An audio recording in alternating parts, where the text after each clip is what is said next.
అందరికీ నమస్కారం. నేను ఆస్తి కోసమో డబ్బు కోసమో ఈ పోరాటం చేయట్లేదు. ఎందుకంటే ఇది పోరాటం కూడా కాదు, ఇది ఆత్మగౌరవానికి సంబంధించింది, నా భార్య పిల్లల సేఫ్టీకి సంబంధించింది.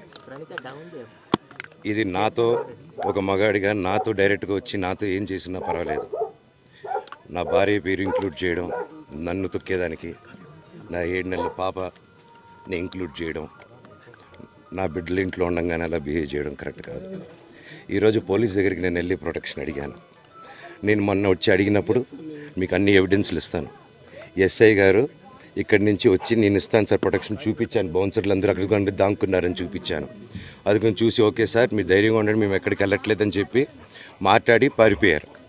ఇప్పుడు కానిస్టేబుల్స్ వచ్చి అందరూ నా మనుషులందరినీ భయపించి ఇప్పుడు వాళ్ళ పేర్లు తీసుకొని బెదరగొట్టి మా మనుషులు పంపించేసి వేరే బాడీ గార్డ్ లోపల పంపించున్నారు సార్. ఏం జరిగిందండి అసలు? గొడవలు జరగదు కాదు సార్. ఫస్ట్ డిపార్ట్మెంట్ ఎందుకు వన్ సైడ్ తీసుకుంటున్నారు? కంప్లైంట్ తీసుకున్న తర్వాత వాళ్ళకి ఏ అధికారం ఉంది? నా ప్రొటెక్ట్ చేసే మనుషులు పంపించేదానికి అధికారం ఏముంది?